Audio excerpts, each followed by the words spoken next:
स्वागत है आपका अपनी YouTube चैनल संध्या कंप्यूटर क्लासेस में शरण कुमार एक बार फिर से आप सभी का आपके अपने YouTube मंच पे स्वागत करता हूं। मेरे फ्रेंड्स, आप सभी का जो है आरईसीटी एग्जाम 22 मई 2022 को मुख्य परीक्षा होने वाली है। उसी कड़ी में जो अपने चैप्टर वाइज एमसीक्यू तो चल रहे थे, लेकिन अब जो आपके एमसीक्यू लेके आए हैं वो हैं आपके एक प्रकार से लाइव क्लासेस होने वाली हैं। तो टाइम हो चुका है, सभी के सभी जुड़ जाइएगा इस सेशन के साथ में, क्योंकि आज का सेशन काफ़ी मज़ेदार होने वाला है। मेरे फ्रेंड्स, आप जुड़े हैं आरईसीटी के सबसे बेहतरीन चैनल के साथ में, जो कि हर बार विद्यार्थियों की उम्मीदों पे खरा उतरता है और इस बार भी उतरने की पूरी गारंटी आपका ये यूट्यूब एजुकेटर लेता है। तो मेरे फ्रेंड्स देखिएगा, बिल्कुल भी आपको कतई चिंता वाली बात नहीं है, क्योंकि आप जुड़े हैं आरईसीटी के नंबर 1 और बेहतरीन चैनल के साथ में। अगर आपको भी करना है आरईसीटी एग्जाम में 90 से पार, तो बस एकमात्र विकल्प है आपके सामने संध्या कंप्यूटर क्लासेस। सबसे पहले बढ़ते हैं पहले क्वेश्चन की ओर कि वह मेमोरी जो प्राकृतिक रूप से क्या होती हैं, अस्थिर मेमोरी होती हैं। तो मेरे फ्रेंड्स, आप सभी लोग याद रखेंगे कि ऐसी मेमोरी जो क्या होती है, प्राकृतिक रूप से अस्थिर होती है, यानी कि आपकी क्या कहलाएगी, रैम मेमोरी कहलाएगी। आप सभी लोग भी कमेंट करेंगे, तब तक मैं इसके बारे में आपको समझा देता हूँ। हालांकि पहला क्वेश्चन तो मैंने बता दिया है, लेकिन आप जो नेक्स्ट क्वेश्चन जितने भी आने वाले हैं उनकी आप कमेंट करेंगे, तब तक मैं आपको उनके बारे में बताने वाला हूँ। मेरे फ्रेंड्स देखिएगा, अस्थिर का मीन्स क्या होता है कि ऐसी मेमोरी जिसमें लाइट जाने के बाद में आप जब वापस लाइट आएगी तो आप देखोगे कि आपका जो डेटा था वो आपको नहीं मिलेगा, है ना। तो यानी कि आपका डेटा लाइट के साथ साथ चला गया, तो उसको मैं क्या बोलूँगा, अस्थिर बोलूँगा। और इसी को क्या बोला जाता है, वॉलेटाइल मेमोरी बोला जाता है। क्या बोला जाता है, वॉलेटाइल मेमोरी बोला जाता है। तो ऑप्शन ए जो है यहाँ से आपका बिल्कुल ही करेक्ट ऑप्शन हो जाता है। अगर कभी आपसे पूछे कि रोम क्या होती है, तो एक नॉन वॉलेटाइल मेमोरी है जिसमें डेटा को एक बार ही सेव किया जा सकता है, उसके बाद में संशोधित नहीं किया जा सकता। अगर पी रोम आपसे पूछे तो प्रोग्रामेबल रीड ओनली मेमोरी होता है। और ईपी रोम अगर आपसे पूछे तो electronic programmable read only memory होता है। अगला क्वेश्चन कि निम्न में से सीडी की एवं डीवीडी की एक सामान्य प्रचलित क्षमता नहीं है, तो आपकी कौन सी हो जाती है, यहाँ से 13 GB आपकी बिल्कुल ही करेक्ट ऑप्शन हो जाता है। मेरे फ्रेंड्स देखिएगा, आप सभी लोग भी कमेंट करें जल्दी से जल्दी। हालांकि ये क्वेश्चन तो मैंने बता दिए हैं, लेकिन आगे वाले जो भी क्वेश्चन है आप सभी लोग क्या करेंगे, जल्दी से जल्दी कमेंट करेंगे। देखिएगा, अगला क्वेश्चन आप सभी के समक्ष है कि वीजीए कार्ड में कितने पिन होते हैं। तो आप सभी लोगों से उम्मीद है कि ऐसे क्वेश्चन को आप आराम से करेंगे। जल्दी से जल्दी आप लोग कमेंट कर दो कि आखिरकार क्या होगा इसका आंसर, और मैं मेरी ओर से आपको बता देता हूं कि इस क्वेश्चन का जो करेक्ट आंसर है आपका क्या हो जाएगा, 15 बिल्कुल ही करेक्ट ऑप्शन हो जाता है। यानी कि वीजे पिन जब भी आप देखोगे आपको इस टाइप में देखेगी, इसमें आपके 15 जो पिन होती हैं वीजे कार्ड के अंदर, जो आपके किस लिए होती है, वीडियो ग्राफिकल एडेप्टर के रूप में होती है, जहाँ से आपका अगर डिस्प्ले पे जो ग्राफिक्स आपको दिखते हैं वो इसी केबल के कनेक्ट होने के कारण आपको दिखते हैं। अगला क्वेश्चन कि एक वेब ब्राउज़र होता है। तो मेरे फ्रेंड्स देखिएगा, अच्छा क्वेश्चन है और काफ़ी इंपॉर्टेंट क्वेश्चन हो जाता है एग्जाम पॉइंट ऑफ व्यू से, और इजी क्वेश्चन है, इतनी बड़ी बात भी है नहीं।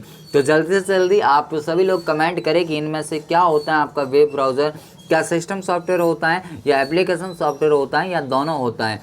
तो जल्दी से जल्दी कमेंट करें। मैं मेरी ओर से आपको बताता हूं कि ये मेरे फ्रेंड्स आपका क्या होता है, एक एप्लीकेशन सॉफ्टवेयर का उदाहरण होता है। अब इसका जो एप्लीकेशन सॉफ्टवेयर है, इसका मतलब क्या है कि इसका उपयोग किसी विशेष कार्य को करने के लिए ही किया जाएगा। यूज़र अपनी इच्छा अनुसार इनको इंस्टॉल या अनइंस्टॉल कर सकता है। तो यानी कि ये क्या है, एक एप्लीकेशन सॉफ्टवेयर का एग्जाम्पल होता है। मेरे फ्रेंड्स, जो सेशन से लेट जुड़ रहे हैं उन सभी अभ्यर्थियों का एक बार फिर से संध्या कंप्यूटर तहे दिल से आभार व्यक्त करता है।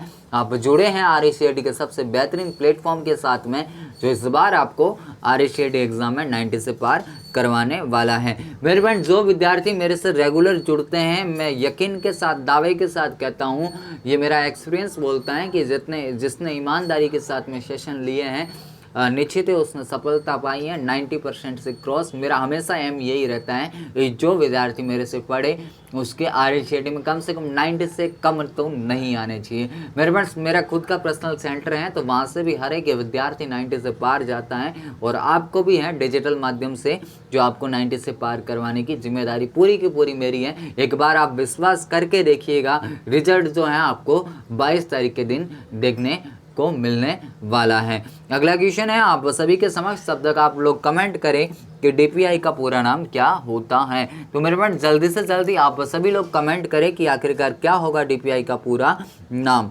तो DPI का जो पूरा नाम होता है डॉट्स पर इंच होता है, डॉट्स पर इंच यही है ना, ऑप्शन बी जो आपको दिख रहा है ना। आप सभी लोग जल्दी से जल्दी कमेंट भी आपने किया है, DPI का पूरा नाम क्या हो जाएगा आपका, डॉट्स पर इंच। अब जो डॉट्स पर इंच होता है वो क्या होती है, प्रिंटर की क्वालिटी होती है ना, कि आपके प्रिंटर प्रिंट होने के बाद में उसकी जो प्रिंटिंग है, उसकी प्रिंटिंग इमेज है आपको कैसे दिखेगी, वो DPI पे डिपेंड करती है कि HD क्वालिटी है कैसी है। जितनी DPI होगी उतनी क्या होगी, उसकी क्वालिटी बेहतरीन होती जाएगी। अगला क्वेश्चन आप सभी के समक्ष कि हॉट स्पॉट कनेक्टिविटी के लिए किसकी आवश्यकता होती है। तो मेरे फ्रेंड्स आप सभी के पास में मोबाइल फ़ोन वगैरह हैं, तो आपने कभी ना कभी हॉट स्पॉट को ऑन किया होगा, तो इसमें से किस कनेक्टिविटी की आवश्यकता आपको होती है। तो जल्दी से जल्दी कमेंट करें, तब तक मैं आपको बताता हूँ कि हॉट स्पॉट कनेक्टिविटी का उपयोग एक डिवाइस से दूसरे डिवाइस में इंटरनेट को साझा करने के लिए किया जाता है। तो ऑप्शन ए जो आपको दिख रहा है वाईफाई, यहाँ से आपका बिल्कुल ही करेक्ट ऑप्शन हो जाता है। अब देखिए आपसे एग्जामिनर नेक्स्ट क्वेश्चन ये कर सकता है कि वाईफाई का पूरा नाम क्या होता है। तो मेरे फ्रेंड्स आप सभी को याद रखना है कि वाईफाई का पूरा नाम आपका होता है वायरलेस, क्या होता है, वायरलेस फिडिलिटी। क्या हो जाएगा, वायरलेस फिडिलिटी इसका पूरा नाम हो जाता है। काफ़ी बार एग्जाम में पूछा हुआ क्वेश्चन है, इसीलिए आप सभी के समक्ष लेके आया हूँ। अगला क्वेश्चन, अगला ऑप्शन जो आपको दिख रहा है कौन सा, ब्लूटूथ। अब जो ब्लूटूथ है आपके किस प्रकार का नेटवर्क है, पैन प्रकार का। इसका इस्तेमाल किसके लिए किया जाता है, तो फाइलों को साझा करने के लिए इसका इस्तेमाल किया जाता है। अब अगर कोई स्टूडेंट पूछेगा कि पैन का पूरा नाम क्या है, तो भाई आप कमेंट में बता दो, मैं मेरी ओर से बता दूंगा। जल्दी से जल्दी आप कमेंट करें, तब तक मैं अगले क्वेश्चन की ओर बढ़ता हूँ। इसी क्वेश्चन में आपको पेन का भी पूरा नाम बता दूंगा, तब तक आप लोग कमेंट करते रहे। अगला क्वेश्चन है कि PDS प्रणाली के संदर्भ में BPL का पूरा नाम क्या है। अच्छा क्वेश्चन है और एग्जाम पॉइंट ऑफ व्यू से काफ़ी बेहतरीन और मज़ेदार क्वेश्चन हो जाता है। यानी कि PDS एक ऐसा टॉपिक है जहाँ से एग्जामिनर का सबसे पसंदीदा टॉपिक PDS होता है, जहाँ से 1 से 2 क्वेश्चन हमेशा हर बार एग्जाम में पूछे गए हैं। तो यानी कि यहाँ से ऐसी बातें आपको बताने वाला हूँ कि आपके 4 क्वेश्चन जो 4 नंबर हैं आपके बिल्कुल यहाँ से पक्के हो जाएंगे। सबसे पहला आपसे एग्जामिनर क्वेश्चन करता है, तब तक आप इसकी कमेंट करें, है ना। सबसे पहला क्वेश्चन पूछता है कि PDS का पूरा नाम क्या होता है। तो मेरे फ्रेंड्स आप सभी को याद रखना है कि जो आपका PDS का पूरा नाम होगा वो क्या होगा, इलेक्ट्रॉनिक पब्लिक डिस्ट्रीब्यूशन सिस्टम। यहाँ से आपका करेक्ट ऑप्शन हो जाता है। अब देखिए PDS का यूजेस किसके लिए होता है, तो आप बताएंगे कि सर जो खाद्य सामग्री की कमी है उसके निपटान करने के लिए PDS प्रणाली को लाया गया था। अब देखिए इसमें जो राशन मिलता है वो कितने वर्गों को मिलता है, 2 वर्गों को, यानी कि BPL और APL को। अब देखो यहाँ से आपको पूछा है कि PDS के संदर्भ में BPL का पूरा नाम, तो क्या बताओगे, बिलो पॉवर्टी लाइन। अगर यहाँ पे आपसे पूछता APL का पूरा नाम, तो फिर आप क्या बताते, अबव पॉवर्टी लाइन बताते। कभी कभार क्या पूछता है कि PDS के संदर्भ में MSP का पूरा नाम, और कभी कभार पूछता है FPS का पूरा नाम। जो MSP का पूरा नाम हो जाता है आपका मिनिमम सपोर्ट प्राइस हो जाता है, और यहाँ से FPS का आपका हो जाता है मिनिमम सपोर्ट प्राइस, है ना, यहाँ से, और इसका हो जाता है फेयर प्राइस शॉप। इस क्वेश्चन का जो करेक्ट ऑप्शन आपका बिलो पॉवर्टी लाइन। और आगे जो मैंने बोला था कि पेन का पूरा नाम आपका परमानेंट पर्सनल एरिया नेटवर्क, है ना। अगर नेटवर्क के संदर्भ में बोले तो पर्सनल एरिया नेटवर्क, और अगर पैन कार्ड के संदर्भ में पूछे तो परमानेंट अकाउंट नंबर होता है। ये इतनी सी बातें आपको पता होनी चाहिए। अगला क्वेश्चन कि पैराग्राफ की प्रत्येक लाइन को लेफ्ट और राइट मार्जिन के मध्य अलाइन करना क्या कहलाता है। जल्दी से कमेंट करें, काफ़ी बार ये क्वेश्चन आया है और वही क्वेश्चन आपके समक्ष हैं जो रिपीटेड क्वेश्चन हो रहे हैं, इसका मतलब इस बार आने की पूरी संभावनाएं हैं। जितने भी आपके क्वेश्चन बन सकेंगे उन सभी क्वेश्चन को आपके समक्ष रखने वाला हूं। मेरे फ्रेंड्स, आप रेगुलर सेशन के साथ में जुड़ते रहिएगा। 22 तारीख तक, 21 तारीख के दिन आपका धमाका करने वाला हूं महा मैराथन क्लास के साथ में, यानी कि इतनी शानदार आपकी 2 से 3 घंटे की क्लास होगी। एक ऐसी क्लास होगी जो आपको एग्ज़ाम हॉल में दौड़ने पे मजबूर करेगी। मेरे फ्रेंड्स, ऐसा कोई भी विद्यार्थी नहीं होगा जो मुझसे पढ़ेगा और RCT एग्ज़ाम में 90 से कम अंक लेके आएगा। ये दावे के साथ कहता हूँ, मेरा परिणाम बोलता है, ये मैं नहीं बोलता। हालांकि मुझे बोलना अभी पड़ रहा है क्योंकि आधे स्टूडेंट को लगता होगा कि यार बातें ऐसे ही होती होगी, लेकिन बातें अगर ऐसे ही होती तो फिर कमेंट करने वाले भी मेरे विद्यार्थी आप ही हैं, क्योंकि अगर नहीं बनते हैं तो फिर कमेंट आप लोग ही करोगे, उस टाइम में मुझे कमेंट सुननी होगी। तो यानी कि मैं जब कोई बातें बोलता हूं तो दावे के साथ ही बोलता हूं, ऐसे बोलने से कोई मतलब नहीं होता है। यानी कि देखिएगा, अब ज़्यादा टाइम नहीं है अपने पास में कि पैराग्राफ की प्रत्येक लाइन को लेफ्ट और राइट मार्जिन से अलाइन करता है, तो आपका जस्टिफाई यहाँ से बिल्कुल ही करेक्ट ऑप्शन हो जाता है। अब देखो, सेंटर के जो शॉर्टकट कभी कभार आपसे पूछेगा, कंट्रोल के साथ में ई होती है, और जस्टिफाई की अगर पूछे तो कंट्रोल के साथ में जे होती है ना। इतनी सी बातें आपको पता होनी चाहिए। अगला क्वेश्चन कि विंडोज 10 में फाइल और फोल्डर को लॉक करने में कौन सी एप्लीकेशन आपकी मदद करती हैं। तो मेरे फ्रेंड्स, अच्छा क्वेश्चन है, और फोल्डर लॉक जो है यहाँ से आपका बिल्कुल ही करेक्ट विकल्प हो जाता है। अब देखो, कोर्टाना क्या होता है, वॉइस पावर्ड पर्सनल असिस्टेंट होता है जो विंडोज 10 में उपयोग किया जाता है। जैसे आपके मोबाइल में गूगल प्ले स्टोर होता है ना, गूगल असिस्टेंट होता है ना, वैसे के वैसे आपके क्या है, कोर्टाना विंडोज 10 के अंदर होता है, जिसमें बोल बोल के चीज़ों को सर्च किया जाता है। यानी वॉइस पावर पर्सनल असिस्टेंट है, और किसके लिए इस्तेमाल हो रहा है, सर्च बॉक्स की तरह इस्तेमाल किया जाता है। विंडोज़ जो डिफेंडर है, ये रियल टाइम एंटीवायरस का एग्जाम्पल होता है। यानी कि आपके विंडोज़ में पहले से ही मौजूद क्या होता है, एंटीवायरस होता है, जो वायरस से बचाने का काम करता है। अगला क्वेश्चन आप सभी के समक्ष, तब तक एक बार फिर से जो विद्यार्थी लेट जुड़ रहे हैं सेशन के साथ में, आप सभी का तहे दिल से स्वागत, आभार, क्योंकि आप जुड़े हैं RCT के एक बेहतरीन प्लेटफॉर्म के साथ में, जो इस बार आपकी सफलता को निश्चित करने वाला है। अगला क्वेश्चन है कि निम्न में से कौन सा मोबाइल OS नहीं है। आप सभी लोग जल्दी से जल्दी कमेंट करें, तब तक मैं आपको ये विकल्प बताने वाला हूँ। जल्दी से जल्दी कमेंट दे मुझे। अब देखिए, iOS जो है एप्पल के अंदर होता है, एप्पल iOS यानी मोबाइल का ऑपरेटिंग सिस्टम है बिल्कुल। विंडोज़ फ़ोन है ना, विंडोज़ में कौन सा, विंडोज़ फ़ोन। एंड्रॉयड आपका होता है तो लाइनेक्स नहीं होगा। सर ये लाइनेक्स क्यों नहीं होगा, तो बच्चे जो लाइनेक्स होता है वो क्या है आपका GUI आधारित है ना, यहाँ से थोड़ी मिस्टेक हो रही है, GUI आधारित ऑपरेटिंग सिस्टम होता है। क्या शायद मैंने जो टॉपिक वाइज पढ़ाया है उसमें, चलो कोई बात नहीं है ना, उसमें मैंने शायद CLI आपको बोला है, आप संशोधित कर देना। जो विद्यार्थी टॉपिक वाइज MCQ देखते हैं वो कम से कम ये वाली भी देख रहे होंगे, तो आप सभी लोग ध्यान दें। मुझे अभी याद आ रहा है कहीं वहाँ पे मैंने CLI शायद आपको बताया था, लेकिन जो लाइनेक्स हैं वो आपका कौन सा है, GUI आधारित है, यानी ग्राफिकल यूजर इंटरफेस का एग्जाम्पल होता है। अब संशोधित इसको कर देना, मैं 10वें टॉपिक के बीच में कमेंट भी आपको कर दूंगा, है ना। आपको पूरा नाम भी पूछता है कि GUI का पूरा नाम क्या होता है, तो ग्राफिकल यूजर इंटरफेस होता है। अगला क्वेश्चन कि प्रेजेंटेशन में नई स्लाइड इंसर्ट करने के लिए किस कुंजी का उपयोग किया जाता है। तो मेरे मित्रों, जल्दी से जल्दी आप कमेंट करें, तब तक बाकी के ऑप्शन में आपको बताने वाला हूं। कंट्रोल के साथ में जो आपको C दिख रहा है, किसके लिए होती है, कॉपी के लिए, कंट्रोल S सेव के लिए, कंट्रोल N न्यू के लिए होती है। लेकिन अगर आपको फाइल न्यू बनानी है तो फिर न्यू होगा, लेकिन अगर नई स्लाइड जोड़नी है तो मेरे मित्रों क्या हो जाती है आपकी, कंट्रोल के साथ M हो जाती है। यहाँ से याद रह जाएगी बातें, बिल्कुल भी दिक्कत वाली बात होगी नहीं। अगला क्वेश्चन है आप सभी के समक्ष कि ISP का पूरा नाम क्या है। तो जल्दी से जल्दी कमेंट करें आप सभी लोग। ये एग्जाम, कांस्टेबल एग्जाम के अंदर भी पूछा हुआ क्वेश्चन है, अभी कल ही पूछा था, शायद मैंने पेपर देखा था कल वाला, उसमें मैंने देखा था आईएसपी का क्वेश्चन पूछा था, है ना, पूरा नाम भी पूछा था और 2 क्वेश्चन थे आईएसपी से, है ना। तो इस बार भी आपके लिए भी इंपॉर्टेंट है, सीधा का सीधा क्वेश्चन बनता है कि आईएसपी का पूरा नाम क्या है। तो देखिए आईएसपी का अगर कभी भी आपसे पूरा नाम पूछे तो इंटरनेट सर्विस प्रोटोकॉल प्रोवाइडर हो जाता है। क्या हो जाएगा? Internet service provider.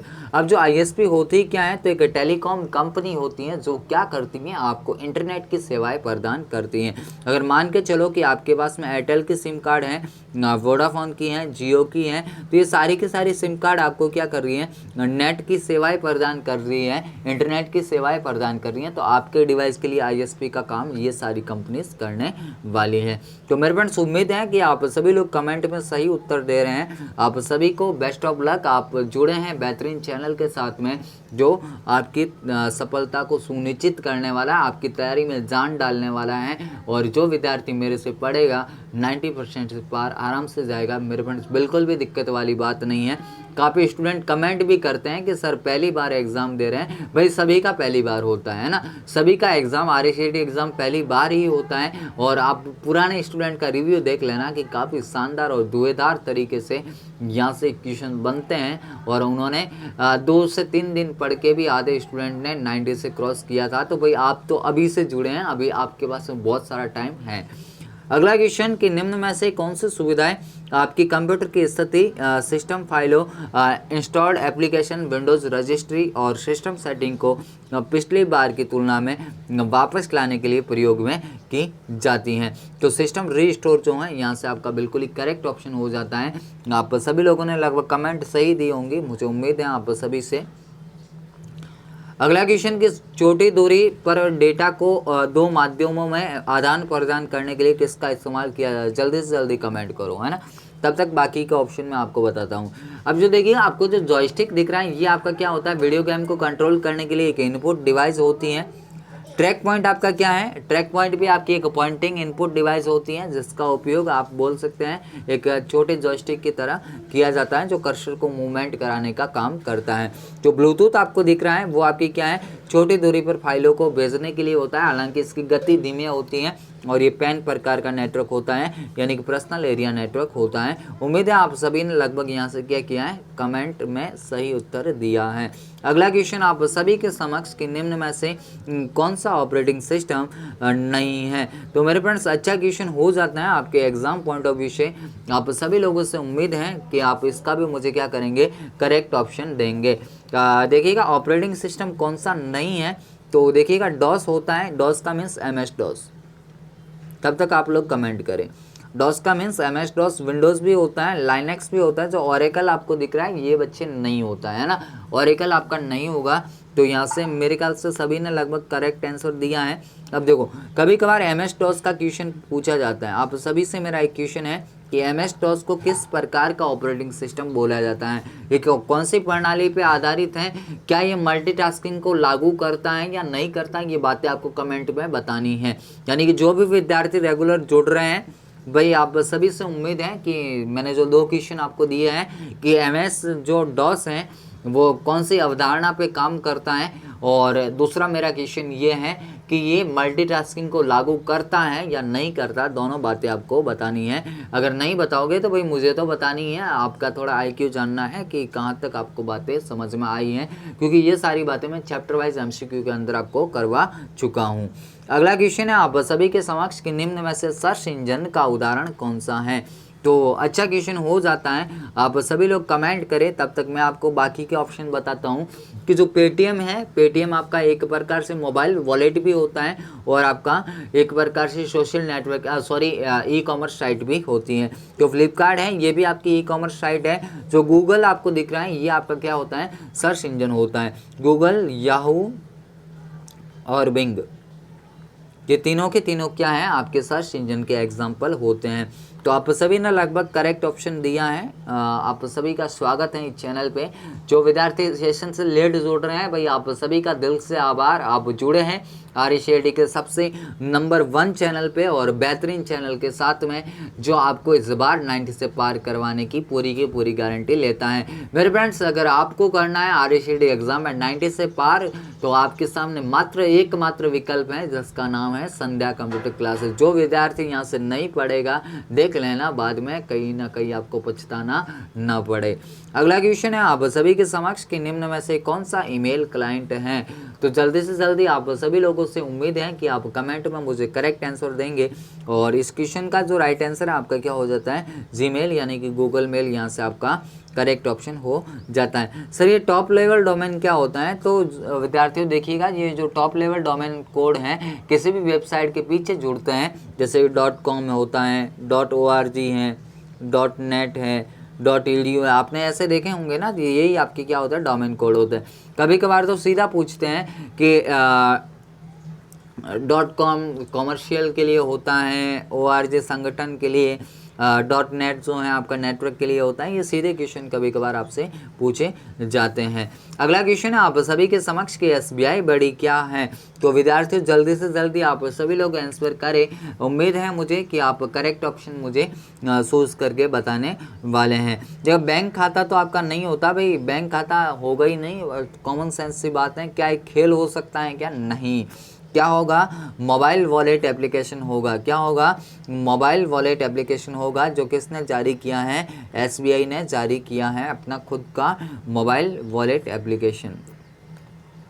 अगला क्वेश्चन है आप सभी के समक्ष कि निम्न में से कौन से लाभ प्रधानमंत्री जन धन योजना से जुड़े हुए हैं। तो उम्मीद है आप सभी लोग जो हैं करेक्ट ऑप्शन मुझे बताएंगे। जल्दी से जल्दी कमेंट करें आप लोग। क्या 1 लाख का दुर्घटना बीमा मिलता है, आप बोलेंगे सर बिल्कुल। 5,000 ओवरड्राफ्ट की सुविधा है, बिल्कुल। 30,000 का जीवन बीमा, बिल्कुल। तो करेक्ट ऑप्शन उपरोक्त सभी। अगला क्वेश्चन कि निम्न में से राजस्थान सरकार द्वारा चलित ई-कॉमर्स वेबसाइट कौन सी हैं। तो मेरे मित्रों देखिएगा, ई-कॉमर्स का सबसे पहले तो आपको पूरा नाम पूछा जाएगा, तब तक आप इसकी कमेंट करें, है ना। इलेक्ट्रॉनिक कॉमर्स, क्या होगा, इलेक्ट्रॉनिक कॉमर्स। एकदम मक्खन क्लास है आपके समक्ष, आपको तो केवल आराम से एंजॉय करना है। ई कॉमर्स का पूरा नाम इलेक्ट्रॉनिक कॉमर्स हो जाता है। और यहाँ से आपसे पूछा क्या है, राजस्थान सरकार की कौन सी है, तो भाई ई बाजार आपकी बिल्कुल करेक्ट ऑप्शन हो जाता है। अगला क्वेश्चन कि निम्न में से माइक्रो ब्लॉगिंग का उदाहरण कौन सा है। अब कितनी बार ये बताया होगा, क्वेश्चन चैप्टर वाइज MCQ में आपको बताया है। जल्दी से जल्दी कमेंट करो सारे के सारे।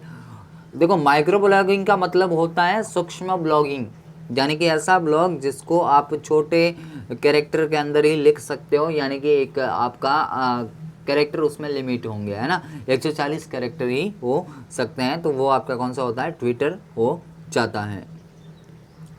अगला क्वेश्चन कि EPDS के संदर्भ में FPS का पूरा नाम क्या है। भाई बार बार तो क्या बताऊँ, अब आप बता दो, खुद ही कमेंट कर दो, है ना। क्या हो जाएगा, फेयर प्राइस शॉप। क्या हो जाएगा, फेयर प्राइस शॉप। लगभग सभी विद्यार्थी कमेंट में मुझे करेक्ट आंसर दे रहे हैं। भाई आप सभी का तहे दिल से आभार। आप सभी की तैयारी बेहतरीन हो, बस यही मेरी कामना है, और अच्छे की परसेंटेज आपके बने, बस यही उम्मीद है आप लोगों से। अगला क्वेश्चन है कि किस सॉफ्टवेयर का उपयोग PDF फाइलों को देखने के लिए किया जाता है। कॉमन सेंस वाला क्वेश्चन लगभग आपको आना चाहिए। क्या फेसबुक का किया जाता है क्या, या आउटलुक का किया जाता है, फायरवॉल का, या एडोब रीडर। तो आप बोलेंगे सर एडोब रीडर, बिल्कुल करेक्ट ऑप्शन हो जाता है। अगला क्वेश्चन विंडोज 10 में एक खाली जगह आवाज़ संचालित निजी सहायक है। अभी मैंने बोला था ना असिस्टेंट, कौन सा, personal assistant. Personal assistant Windows 10 में कौन सा, जल्दी से बताओ, कौन सा हो जाएगा, कोर्टाना। कौन सा हो जाएगा, कोर्टाना, जिसका इस्तेमाल सर्च बॉक्स की तरह आपका किया जाएगा। सर ये टास्क बार क्या होती है, तो आपकी यूज़र इंटरफेस के बॉटम साइड में जो बार होती है, ये नीचे वाली बार, ये आपकी क्या कहलाती है, टास्क बार कहलाती है। सर माइक्रोसॉफ्ट एज क्या है, तो विंडोज 10 के अंदर इंटरनेट एक्सप्लोरर के स्थान पे लाया गया एक वेब ब्राउज़र का एग्जाम्पल है। अगला क्वेश्चन, क्वेश्चन नंबर 25 कि MS वर्ड 2010 में किस टैब में हेडर और फुटर विकल्प उपलब्ध होते हैं। तो जल्दी से बताओ मेरे सभी स्टूडेंट, जल्दी से जल्दी कमेंट करें। और इस क्वेश्चन का जो करेक्ट आंसर आपका हो जाएगा इंसर्ट टैब, यहाँ से बिल्कुल ही करेक्ट ऑप्शन हो जाता है। अब तो दस्तावेज के अंदर आपके जो हेडर और फुटर होते हैं, हेडर ऊपर होता है, फुटर नीचे की ओर होता है। अगला क्वेश्चन कि MS पावर पॉइंट में वर्तमान स्लाइड से स्लाइड शो शुरू करने के लिए कौन से शॉर्टकट कुंजी का उपयोग किया जाता है। तो मेरे मित्रों जल्दी से जल्दी कमेंट करें, तब तक मैं आपको बाकी जानकारी देने वाला हूं।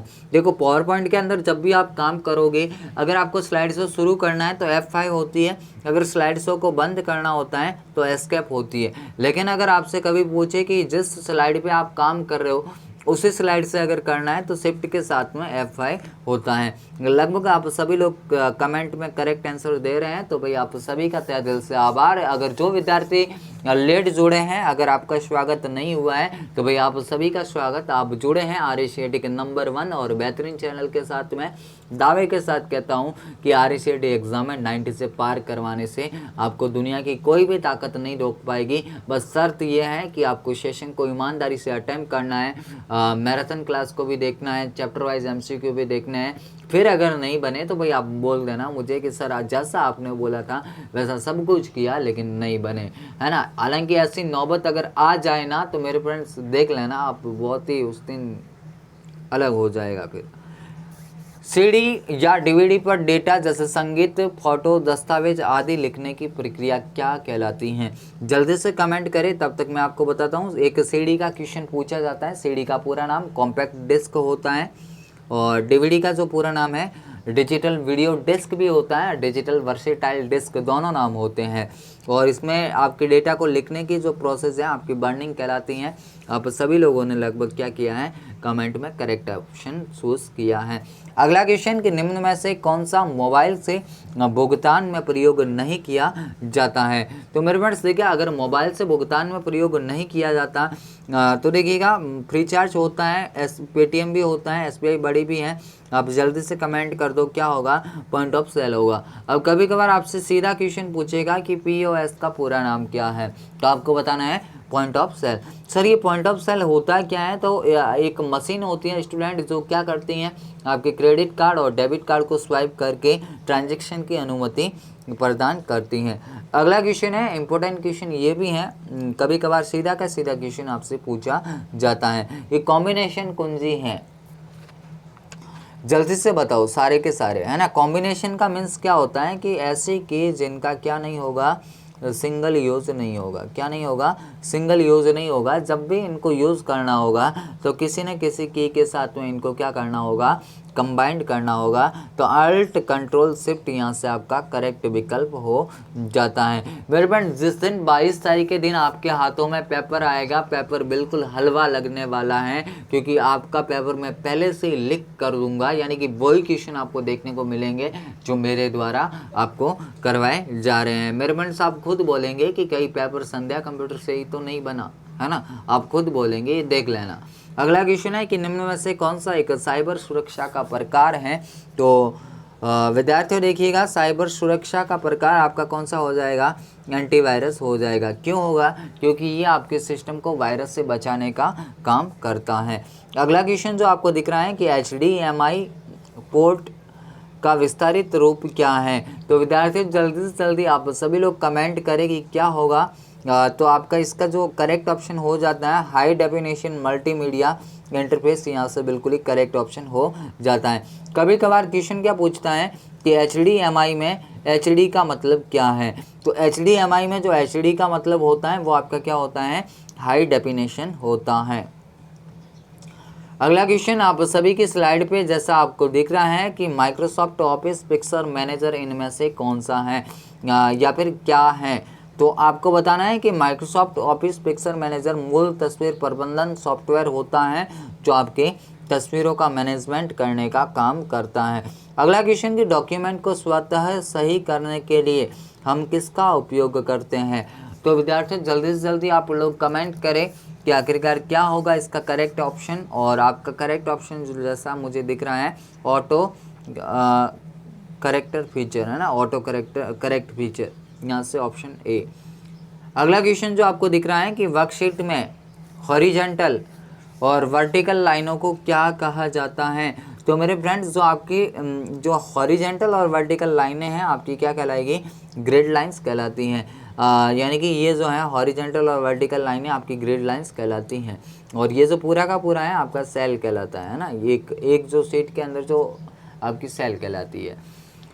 अब देखो अगला क्वेश्चन है और आज का अंतिम क्वेश्चन हो जाता है। जो विद्यार्थी सेशन से जुड़े थे, भाई सेशन अगर पसंद आया हो तो लाइक ज़रूर करें, चैनल पे पहली बार विजिट किया है तो सब्सक्राइब जरूर करें और अंत में एक प्यारी सी कमेंट जरूर दें जो हमारे लिए मोटिवेशन के रूप में काम करे।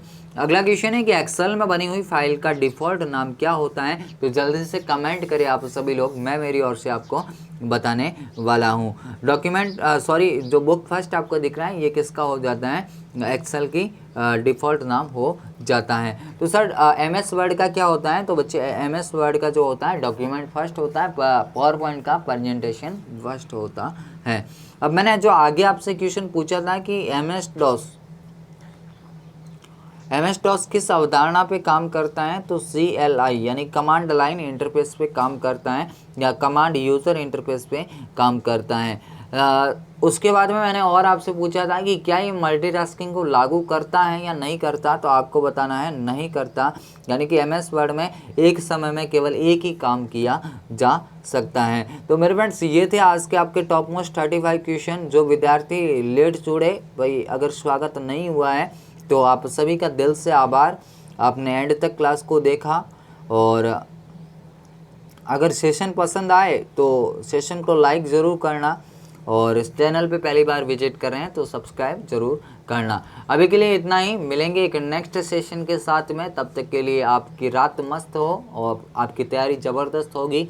और भी अगर कोई क्वेरी रहती है तो टेलीग्राम से जुड़िएगा या फिर पर्सनल कांटेक्ट अगर चाहिए तो आप बोल सकते हैं, आपकी क्वेरी के लिए दे सकता हूं। बाकी ऐसा नहीं होगा कि आप उस पर एवरी टाइम कॉल कर सकते हो ये वगैरह। अगर कोई इंपॉर्टेंट काम है तो आप बोल सकते हो, है ना विद्यार्थियों। अभी के लिए इतना ही, मिलेंगे नेक्स्ट सेशन के साथ में। तब तक के लिए जय हिंद, वंदे मातरम, जय भारत।